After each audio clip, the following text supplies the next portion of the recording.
Ashre hakore et divre hanevu ahazot ve ashre shomeyaha shomerim kehol hakatuvpo kikarov hayom. Sambatra izay mamaky simieny ny teny ty faminaniana atika mitandrina izay voasoratra ato anatiny fa antombotra ny andro. Veata Daniel setom hadevarim varatom hasefer ad et kets.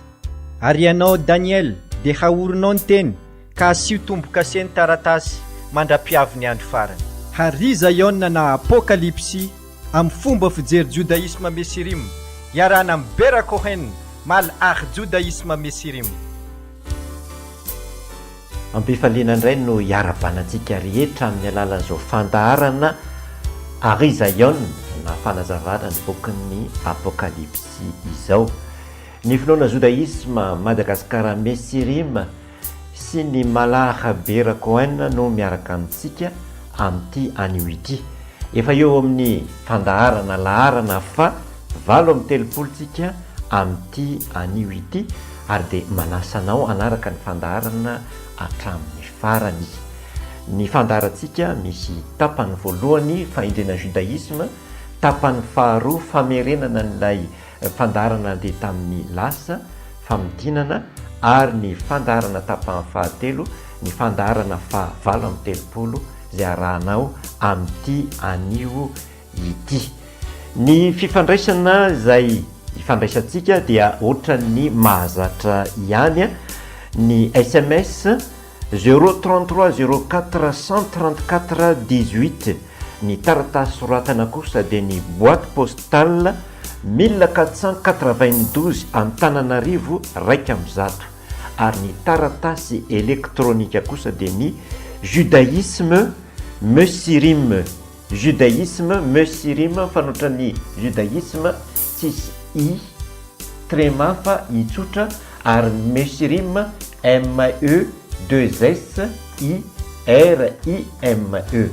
Judaisme mesirim mitambatra @gmail.com.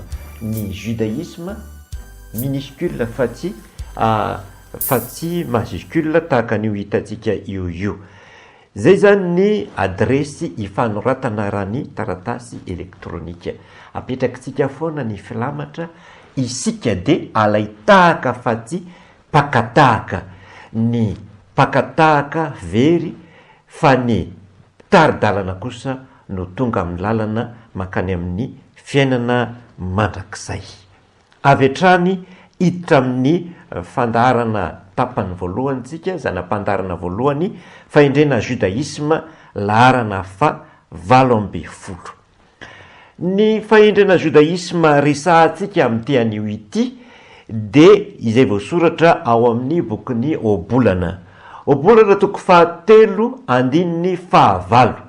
Obolana toko 7:9. Zao no vaky ny teny amin'ny teny hebreo. Oltehi Hocham Be'enecha ira et Adonai Vesur Mera. Zay zany ny fahendrena judaisme raha vakiantsika ao amin'ny baiboly amin'ny teny hebreo. Raha adikatsika izy dia hoe aza manao anao hoendry matahora any Adonai ka mifadia ny ratsy. Aza manao anao hoendry matahora ny Adonai ka mifadia ny ratsy. Efa nahita olona mpandoka-tena ve ianao? Efa nahita olona izay mpidera-tena ve isika? Nanahoana ny fihetsem-ponao nanahoana ny fihetsem-po tao anatinao rehefa niresaka tamin'ny olona diso mpandoka-tena be loatra? Mazava loatra ny tsara n'le olona ianao. Mazava loatra mety naneso azy ihany koa. Mazava loatra raha mijery an'le olona ianao dia nijery ny zavatra nataony dia mety nanao hoe mpandainga ty olona ty na hoe matikampy ty olona ty na ohatran'izany ary dia na dia tsy nampiseho fihetsika ivelany ary tsika noho ny fahendrena dia tsapa fa misy fietsika zay tsy makasitraka fietsika zay ohatrany manambany mihitsy azy an'le olona mpandoka-teny ary tonga de tsy makasitraka fotsiny tsotro zao a ny fihetsiny. Ny fanontaniana mipetraka de zao, fantatry ilay mpandoka-tena ve zany eritreritry ny olona momba azy zany? Mety ho fantany a, mety ho fantany io, nefa matetika tsy fantany a ihany ko. Ny fahendrena judaisme eto a de mametraka hoe ny olona mpandoka-tena de tsy inona fa olona manao ny tenany hoendy. Noho izany tsy azo antoka ny olona mpandoka-tena. Zao nefa aoka ho fantatsika tsara fa tsy ny olona mpandoka-tena ihany akory no mety ho manao ny tenany hoendy, fa na ny olona tsotra ihany ko aza de mety manao ny tenany hoendy. Ny zava-misy de zao, rehefa ny olona no miseho azy be fahalalana, rehefa ny olona no miseho azy ho tsy manaiky-diso amin'ny zavatra ataony, rehefa ny olona ny diso be resaka sy eo malalany tsy malalandry mahay ny zavatra rehetrarehetra, ary rehefa ny olona ny diso mpanao andiky be toika amin'ny zavatra ataony ary tsy laitra tenenina fa zay rehetra miresaka aminy de ezahany resena daholy, ny olona ohatran'izay de olona azo lazaina hoe manao ny tenany hoendy. Ary ity toetra manao ny tenany hoendy ity de toetra ny tanora miala sakana, satria tanora miala sakana de eo amin'ny fotoana fanoherany ny olo-dehibe. Noho izany de mametraka ny tenany hoendry izy, mametraka ny tenany ho mahay izy, ary amin'io fotoana io izy de manakina ny ray aman-dreny, manakina ny lolo-dehibe, ary raha tsy manakina ary izy de any ambadika any izy manohitra ary mametraka ny zavatra iveriny fa marina izy, ary iveriny fa tsy mahalala nininona sy tsy mahafantatra nininona, tsy mahay nininona daholo ny olona rehetra, fa ny zavatra iveriny fa mety any no marina.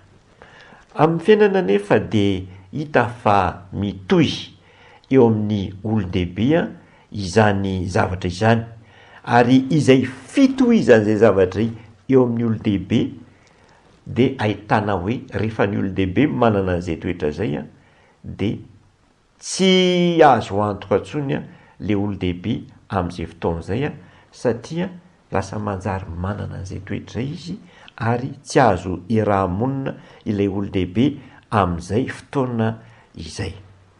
Ny fahendrena judaisme de mampianatra ny olona ahay ametraka fanontaniana mandrakariva manoloana ny zavatra miseho, na ny zavatra tokony hodinina, na ny zavatra tokony ho eritreretina tsara. Ny fahendrena judaisme de mampianatra ny olona ahay hanome valim-panontaniana marina, valim-panontaniana mety, valim-panontaniana mandamina eo amin'ny zavatra mitranga rehetra eo amin'ny fiainana. Ny voalohany de hoe marina, faharoa mety, ary fahatelo mandamina ny zavatra rehetra. Na izany aza nefa eo amin'ny fandiniany ny zavatra, rehefa mampianatra ny fahendrena judaisme hoe mila manontany, mila mandinika, mila mieritreritra, ary fahaizana mametraka fanontaniana sy fametrahana valim-panontaniana ao anatin'ny saina no mapetraka ny atao hoe fahendrena, de apetrany tsara fa rehefa mametraka fanontaniana de ny fitsipiky ny fanomezana valim-panontaniana rehefa mandinika sy rehefa mieritreritra de ny fametrahana any Elohim no zava-dehibe voalohany. Ary zay no mahatonga an'le teny hoe, ozy izy amin'ny teny hebreo te hoe ira et Adonai, na hoe matahora any Adonai.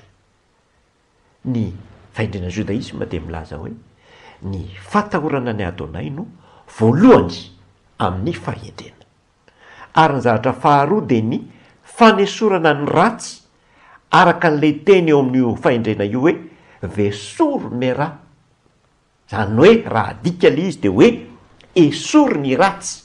Ohatra mitovitovy hoe le teny hebreo sy teny malagasy, ve soromera midika ami'y teny malagasy hoe esorony ny ratsy, zany hoe mifady ny ratsy na hoe aza manao ny ratsy. Ny faindreny eto am'izao tontolo zao de ny fitadiavana hevitra anoerana ny Elohim. Fitadiavana hevitra azona fafinaretana, fitadiavana hevitra azona maro zatra be dehibe. Zay zany no matetika tranga, ary ampiasaina ny vola, ampiasaina ny siansa, ampiasaina ny fahalalana, ampiasaina ny fahefana entina mametraka ny zatra iverina fa mety ary tsy jerena any Elohim intsony. Rehefa izay no mitranga de miroso makany amin'ny fahampitehana sy ny fahaverezana ny olona manana an'izay toetra izay. Noho izany zany a ny fahendrena judaisma tamin'ny tean'io ty de mimetraka amintsika hoe aza manao ny tenanao hoendry fa maiza mandinika tsara. Ka rehefa mandinika tsara ianao de zao ataovy lohalarany ny hoe matahora any ataonay ary manarakaraka an'izay de hoe aza manao ratsy na hoe mifadiny ratsy na hoe esorony zavatra tsy. Zay ndray faindrena judaisma tamintsika tamin'ity anio ity, ary de mirary atsika azo anaraka ny fandarana manaraka.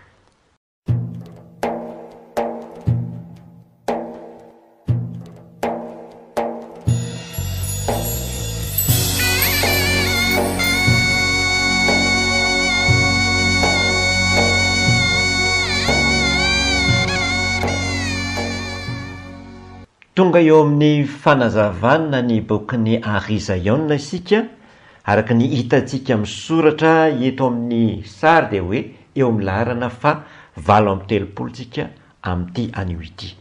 Ny teny fototry ny dinika ataontsika amin'ity anio ity de ny Arizaïon toko faharoa andininy fa 7:20. Arizaïon toko faharoa andininy fa 7:20. Zao nivaky ny teny amin'ny teny hebreo. Ve elmalach akahal betiatira ketov ko amar ben haElohim asher enav que la vote esh veut margelotav que en nerochet kalal. Raha adikatsika zay teny zay de ny hoe soraty ho an'ny anjelany Kehila any Tiatira.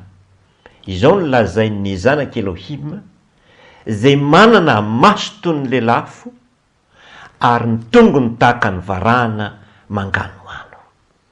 Io ndray zany ny dinika ataontsika amin'ity anio ity. Raha io dinika io no jerena de hoe raha ivaky teny io no jerena de hoe efa vita zany ny dinika nataontsika momba n'ilay Kela teo aloha Pergamos, ary de hiditra amin'ny Kelany Tiatira isika.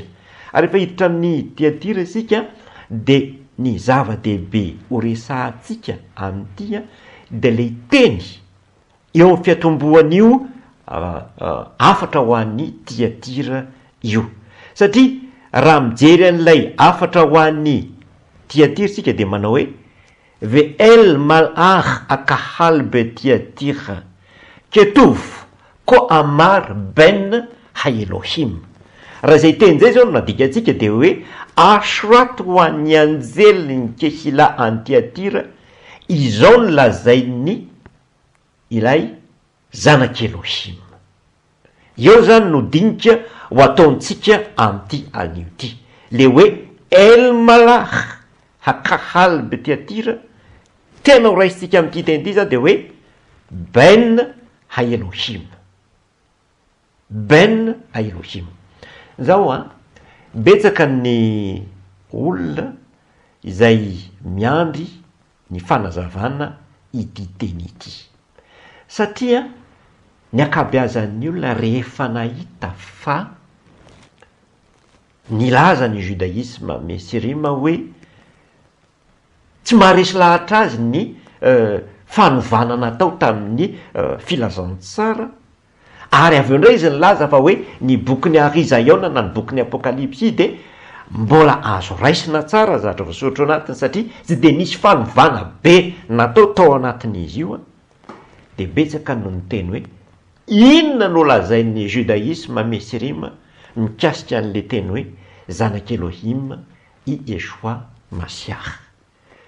Noho izany a de ilana fanazavana tsara izy ity ary entitsika miandalana tsara ny fanazavana mba azahoan'ny olona tsara ny zatra lazainy eto. Ary aloha tonga de tsorina amintsika fa somary sahirakirana kely ianareo mandray an'le fanazavana. Noho izany enoy tsara satria tena zava-baovao no entina amintsika amin'izy ity. Satria ny judaisme mesirima, enina judaisme tranainy azy, fa iny de nino hoe ny Masiah de zanak' Elohim. Fa saingy hoe ahoana ny fomba finoany an'izay finoana izay. Noho izany zany de mba ananantsika fahalalana tsara amin'izy io de alefatsika milamina tsara izay zavatra izay ary alaitsika tsirairay, alaitsika miandalana satria izy io tsy mitovy amin'le hoe Mesia zanak'alahy tokana nefa avy eo manana rahalahy be dehibe satria hoe zay rehetra nino azy de meniery ho tonga zanak' Elohim. De lasa manjary hoe lahy tokana nefa be dehibe izy no ao ary manahirana izany. Noho izany zany de alefatsika miadana tsara mihitsy ny fanazavana mba azahoantsika azy tsara, mba anomboantsika azy zany a de resahantsika hoe izany zanak' Elohim zany ao amin'ny Sefarim na hoe ao amin'ny baiboly misy karazany maromaro ary misy amin'izy ireo zavatra efa velona talohan'ny isian'ny olombelona. Ary reo zanak' Elohim velona talohan'ny isian'ny olombelona reo no hotenentsika voalohany hoe karazana zanak' Elohim voalohany. Zavaboary izy ireo saingy tsy olombelona ary efa nisy talohan'ny namoronana ny olombelona ary manatsaina ary manana ny maizy azy matona atao hoe zanak' Elohim. Andeha nevakentsika ny Job 7:7 andininy 7. Job 7:7 andininy 7. Eto amin'ty andininy 7 ty ihany no raisitsika. Zao vaky ny teny. Berhan Yahad kokavay boker ve yari ukol bnei Elohim ve yari ukol bnei Elohim. Raha adikatsika io teny io eo amin'ny andininy 7 mivakitsika teo de hoe raha niara-nihira ny kitany maraina ary nioby avokoa ireo zanak' Elohim. Teto zany le hoe bnei Elohim teo nadikitsika hoe ireo zanak' Elohim. Elohim no miteny an'io teny io ary resaka nataony tamin'ny Joba izy io tamin'ny fotoana nedivany hevitra tamin'ny Joba satria Joba niseho azy ho mahay ary tsy laitra ataony ininona ary nanamarina tena teo anatreny Elohim ka nametrahany Elohim teny hoe ampiseho ary zany fahalalànao zany ampiseho ary zany fahendrenao zany taiza ianao tamin'ny zavatra ohatran'izao nitranga, taiza ianao fony ao nanorona ny tany ambarao raha hainao iza ary nandidy zay ho refiny raha fantatrao ary iza ny nanenjana ny famolaina teo aminy teo amin'ny inona ny nanorenana ny vodiandriny ary iza ny nametraka ny vato fehizoriny raha niara-nihira ny kitany maraina ary nioby avokoa ny zanak' Elohim. Zany hoe tany amin'ny famoronana zany no nyresahana nyty resaka zanak' Elohim ity izay tsy olombelona fa nisy talohan'ny olombelona ary mbola misy hatramin'izao androtsika zany. Zany hoe misy zanak' Elohim zany eto resahan'ny Elohim eto zay nisy talohan'ny namoronana antsika olombelona. Karazany zanak' Elohim voalohany izay zanak' Elohim resahantsika eto izay. Misy ihany koa karazana zanak' Elohim karazany faharoa ary ity karazany faharoa ity de hitantsika ao amin'ny bokin'ny Genesis na ao amin'ny Torah. Io karazany faharoa de betsaka no mihevitra ao amin'ny Genesis 4 no ahitana azy de betsaka no mihevitra fa ireo zanak' Elohim karazany voalohany vao avy nyresahantsika teo zany hoe ilay tsy olombelona ary any amin'ny toerana tsy hitany masontsika ary efa nisy talohantsika no everin'ny olona fa ity lazaina ao amin'ny Genesis toko fa enina ity ary ireo izy ireo a de no everin'ny olona zany hoe reo no nanambady olombelona araka ty tantara ty tsy miompika hevitra amin'izay zavatra zay a ny judaisme misy rima ary andeha ho resahantsika tsara izy. Genesis toko fa enina andininy voalohany sy faharoa. Genesis toko fa enina andininy voalohany sy faharoa. Ity teny ity zany a de miresaka momba an'ireo atao hoe Nefilima fa vakitsika tsara zany a ny momba azy. Hozy izy hoe vahiki Hechel Adam lehov olpne Adama uvanot yaldu lahem va iriebne Elohim et banot Adam ki tovot hena ve ikhechu lahem nashim mikol asher baharu. Raha adikatsika zay teny zay a de zao no azo andikana azy. Ary raha vao niamaro ny olona tambon'ny tany ka teraka zazavavy maro de hitany zanaky Elohim fa tsara tare zanakavavin'ny olona ka de nifidy vady ho azy tamin'izy rehetra arak'izay tiany izy.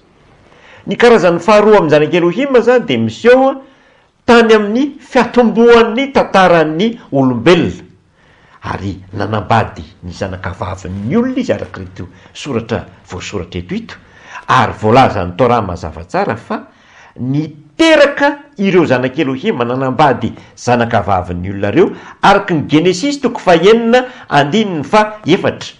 Raha tsy olona zany reo a de tokony tsy hiteraka amin'ny olombelona satria zavatra tsy mitovy. Ohatra atao ahoana ny ampivady omby sy voalavo ka hiteraka ny omby sy ny voalavo, zany hoe ilay zanaky Elohim ngeza be ary lay voalavo kely bilitrika ataona amin'ny mampivady andreo. De ohatran'izay mihitsy hoe atahoana no ampivadinany anjely sy ny olona.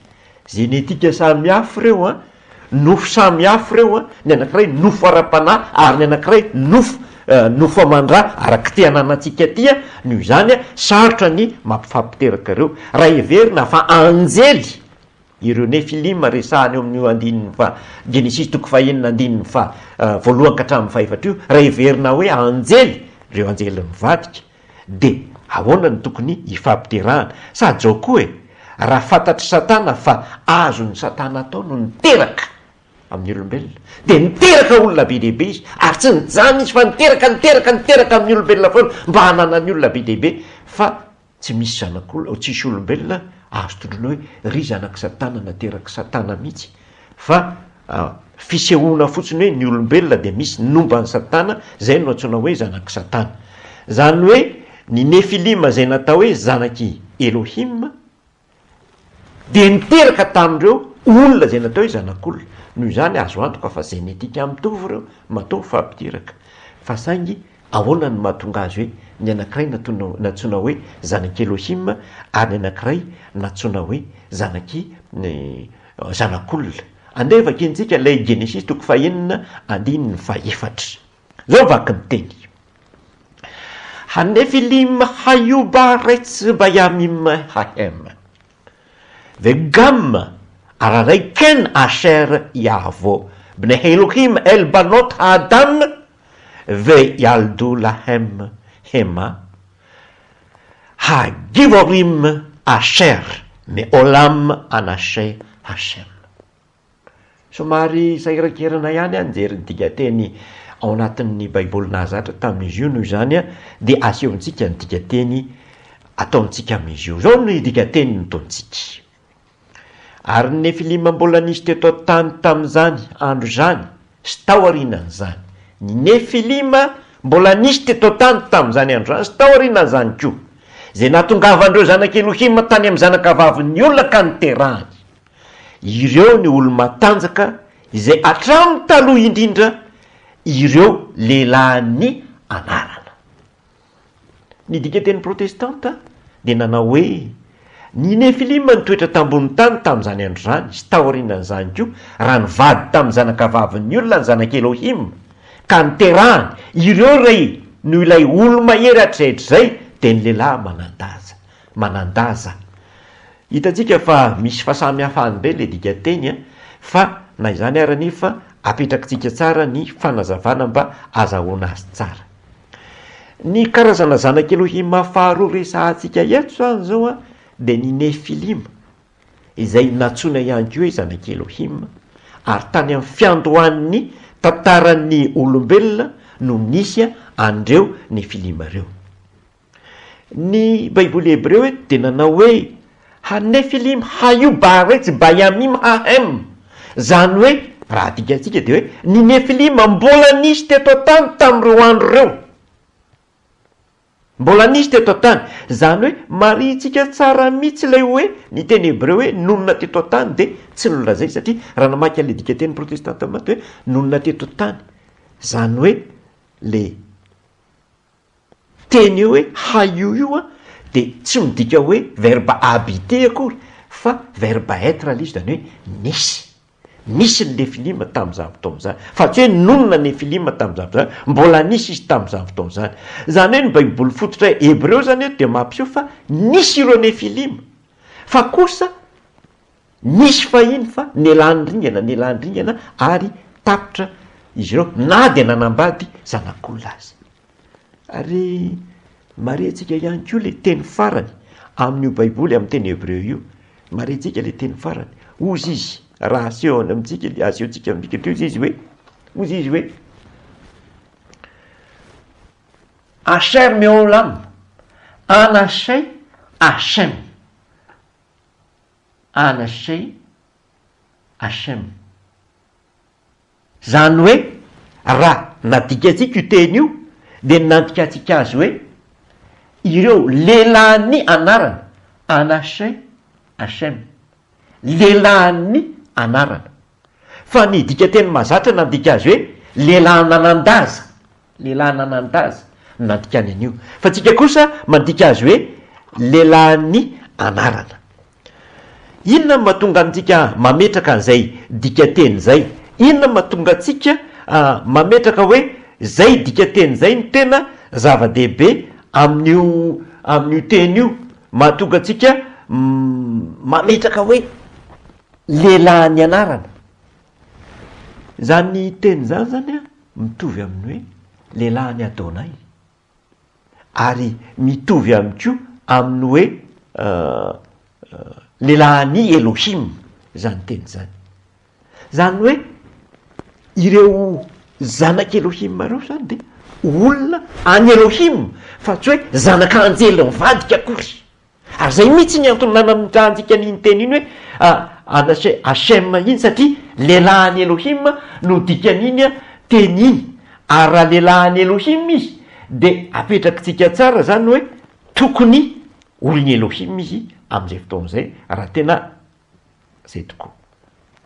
Noho izany zany aloha apetrakitsika fa tsy zanak'anjely mivadika na zanak'anjely déchu na zanaky ny olona anjely nanaraka ny satana akory ireo lehilahy ireo fa tena olona any Elohim izy ireo, ary tsindritsika tsara mihitsy le hoe olona izy ireo, tsy hoe zanak'anjely akory izy fa olona ireo reo atao hoe zanak' Elohim reo. Ahoana moa mahatonga an'izany? Matetika de vozina mafy be izao fomba fijery zao hoe vozina mafy be no hoe nahatonga ny olombelona miteraka de ny fahotana, zany hoe rehefa nanota ny olombelona de teraka izy, zany hoe ny fiterahana de avy amin'ny fahotana, ary ny akabeazan'ny olona de mietritra zany hoe le voankazo voarara de tsy inona fa ny firaisana rano. Betsaka ny olona manan'izany ary atoko-pivavahana maro no mivoy amin'izany akolaka. Eto nefa apetrakitsika tsara amin'ity Genesis toko voalohany 1:20 de ny teny Elohim ozy izy ary Elohim nitsodrano azy hoe maro fara sy miabetsa ary mamenono tany nitsodrano hoe miteraha zany midikanyity miteraha zany hoe ny fiterahana de avy amin'ny tsodrano ka ny fataterahany tsodrano io ve ny fidiran'ny fahotana hoe mba hahatonga ny olombelona miteraka de ampidirina ny fahotana mba azon'ny olona miteraka.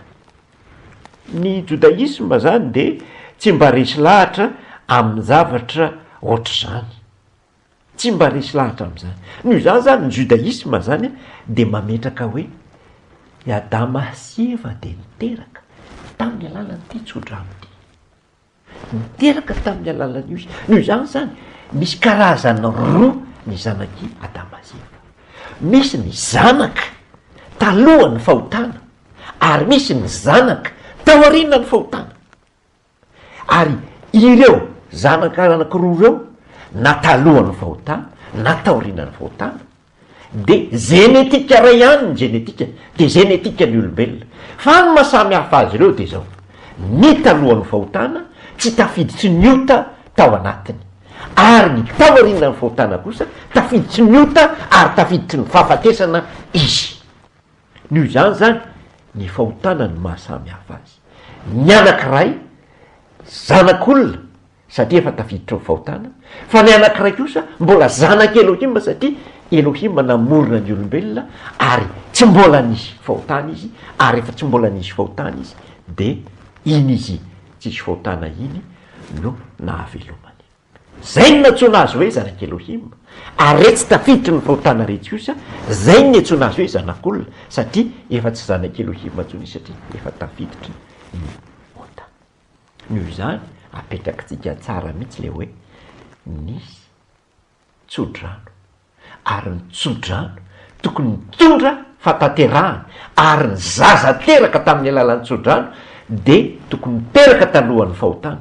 Fa rehefa tafiditra koa ny fahotana de misy zaza teraka ihany keo tao, fa ny zaza teraka taoriana ny fahotana nandova ota, fa le zaza teraka tao alohan'ny fahotana kosa de tsy nandova ota.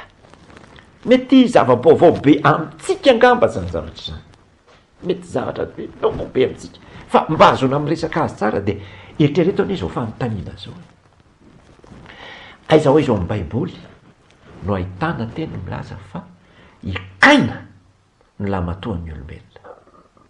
Tsy misy zany, tsy misy teny na iray azy ao amin'ny baiboly milaza fa ikaina ny lamatoan'ny olombelona. Marina fa izy ny zaza teraka voalohany taorianany fahotana, ary izy niteraka voalohany taorianany fahotana, raha vo tafiditra fahotana saingy tsy lamatoa izy.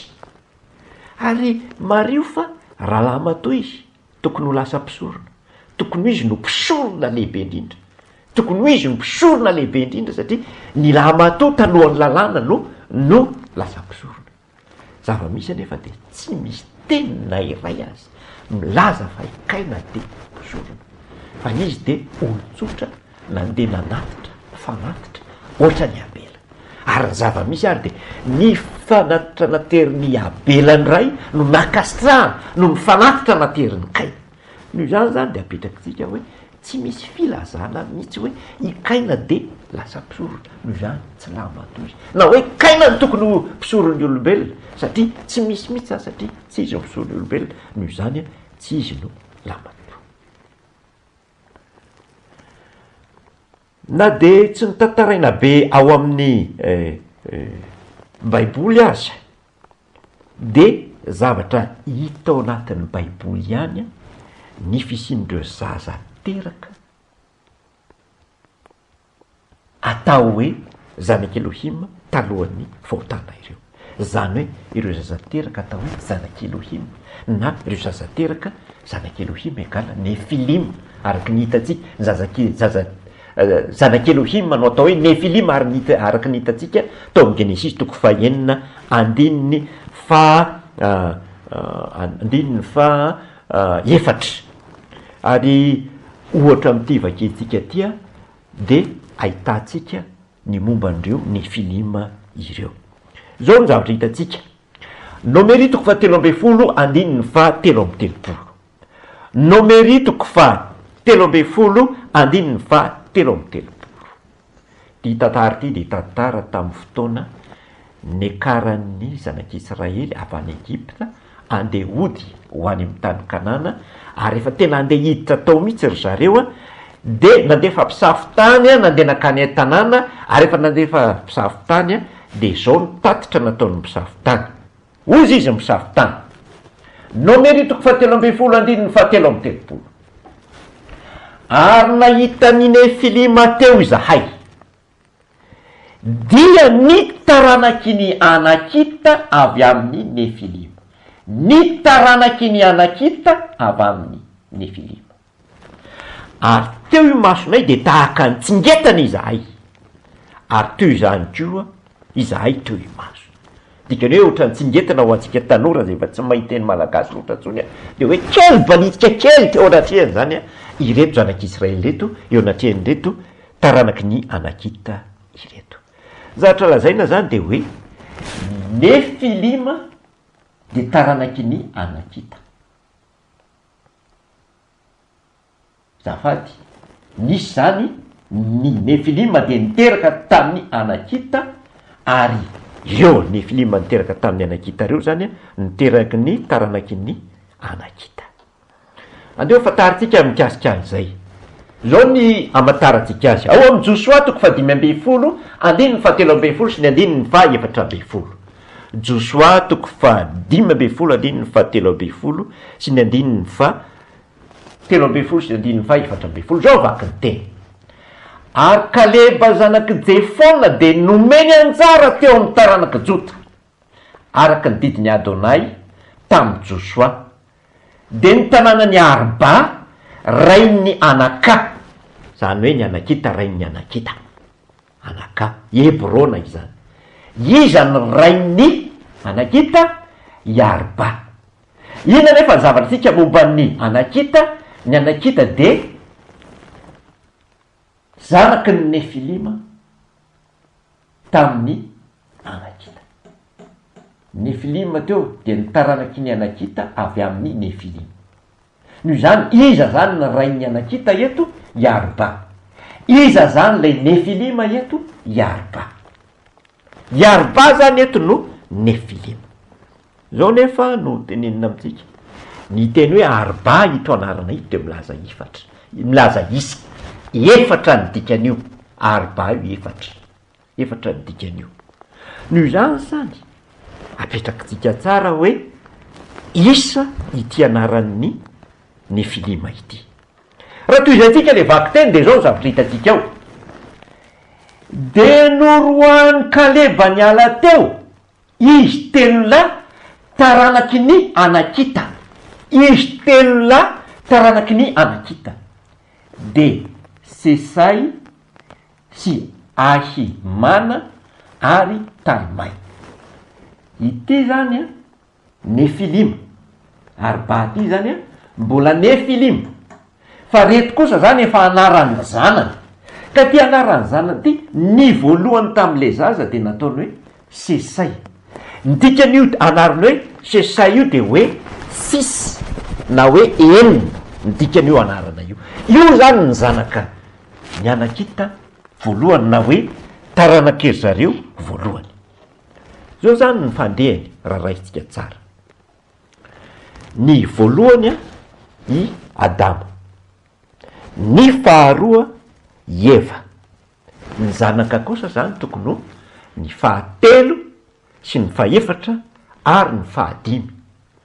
Ny faefatra moa fatatsika ny anarany Arba, no zany fahadimy a tokony ho Ramisa na Ramais na Rames, fa ny fahenina kosa efatsy Nefilima mivatana tso fa efa zanaka de ity Sesay ity. Nio zany apetrakytsika tsara hoe ity Arba ty zany tsy lamato, fa ny fahatelo no tokony lamato, satria ity Arba ty zao efa fahaefatra. Nio zany ny fahadimy tsy nydresahana, fahatelo tokony ho fantatra anarana satria tokony ho pisorona io fahatelo satria io ny lamato, ary ny faefatra Arba, ary ny fahadimy ny de Rames no zanaka manaraka ary ny fahenina de efa ity resahantsika etotria fa efa any amin'ny zanaka nateraka. Azo lazaina avy am'izay zany fa hoe ny Nefilima de nisy, ary ireo Nefilima reo zany de raha lazaina tsotra de hoe nisy anaky telo izy, telo lahy izy, ary reo nanambady olona, zanak'olona efa nanota, ary de ny zanak'ireo ilay natsoina hoe Anasay, Hashem, na hoe reo lehilahy anarana na lehilahy Adonay na lehilahy Elohim. Zay ny zavatra fantatsika mikasika an'izay zavatra zay. Zay zany ny zanak'Elohim faharoa. Fa hiditra amin'ny zanak'Elohim karazany fahatelo ndray tsika.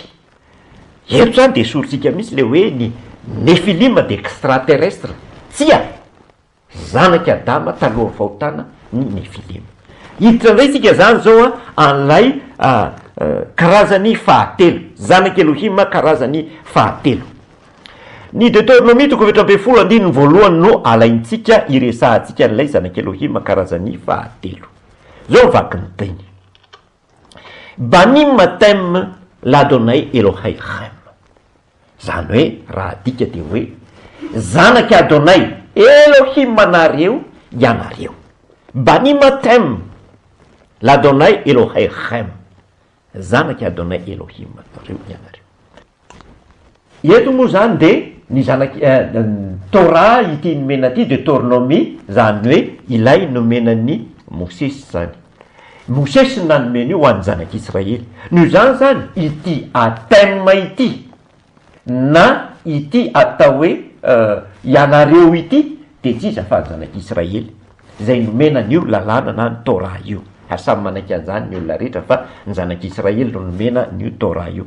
Noho zany zany de apetrakitsika tsara zany hoe ny zanak'Israely zany no tondrony ty lalàna ty indray hoe karazany fahatelo amin'ny zanak'Elohim. Satria ny zanak'Israely no nisoratana tao amin'ny lalàna hoe Banim matem l'Adonai Elohim, na hoe zanaky Adonai Elohim ianareo.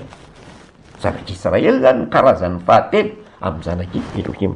Eto anefa de apetrakitsika tsara fa ny zanak'Israely tsy manana zavatra mampiavaka azy manokana, fa olombelona ohatran'ny tsy zanak'Israely, ohatran'ny hafa firenena ihany izy, ary nidiran'ny fahotana koa izy satria taranaky Adama taorianany fahotana izy.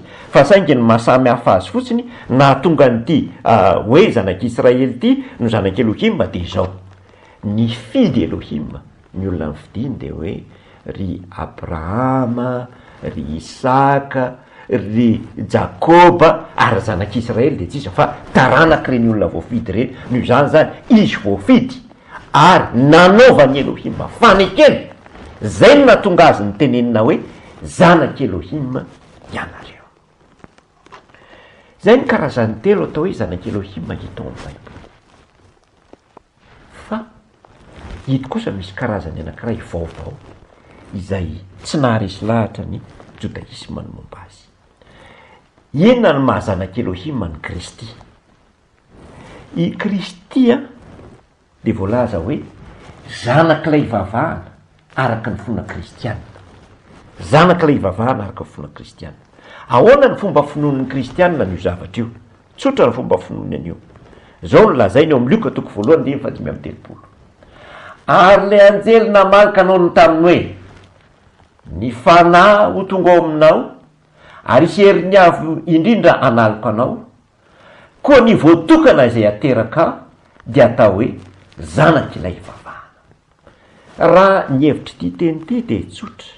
Ty karazany anankiray ity zany zay everin'ny kristianina fa mahazanaka ilay vavahana any Kristy de hoe ilay vavahana tonga tao amin'ny Maria ary nanalika anazy, ary rainy nahatonga azy bevoka, ary efa bevoka izy nanalika azy de nisy heriny ny avy indrindra nanalika anazy de rehefa bevoka izy de zay zanaka nateraka tao atao hoe zanaky ilay vavahana. Ny Judaisma moa tsy resy lahatra an'izay zavatra zay, kanefa apetraka tsara fa ny tsy faneken'ny jiosy anio finoana nampidiry ny fanjakana romanina momba ny kristy io no nandroahana ny jiosy ny ala teo amin'ny taniny ary nanaovana azy hoe noverezina zo sy nylazana azy hoe voaoziny satria nandritry ny 300 taona voalohany nisy ny finoanan'ny mesia de feny jiosy ary ny jiosy no maro anisy tao fivavahana nino any mesia fa rehefa nampidirina kosa io de niala am'izay ny jiosy ary rehefa niala ny jiosy zany hoe tsy nanaiky an'le zavatra napetraky ny fanjakana de menjia ny fanjakana natao ny fanjakana tsodzay ary natao ny fanjakana azalambo ary ny foanana mihitsy ny zoany ary zay no mahatonga azy hoe verzo ny jiosy tamin'izay fotoan'izay manoloana zany zavatra rehetrarehetra zay de fanontaniana lehibe mipetraka ny hoe inona marina zany mahazanaka Elohima ny mesia ilay zanaka karazany voalohany ve sa le zanaka karazany faharoa sa le zanaka karazany fahatelo satria izy jiosy sa aninona sa ity inony ny kristianina ty sa ahoana ity nefa nilan'ny jodaisme inona zany mahazanaka Elohima ny mesia izay araka ny fanambaran'ny bokyny ariza eo manasanao anaraka ny fandarana amin'ny fotoana manaraka de ho hitanao hoe ay ohatran'izao valiny zany de zay ndray fandarantsika amin'ity an'ity mametraka veloma mahafinaritra ao antsika rehetra le hitra hot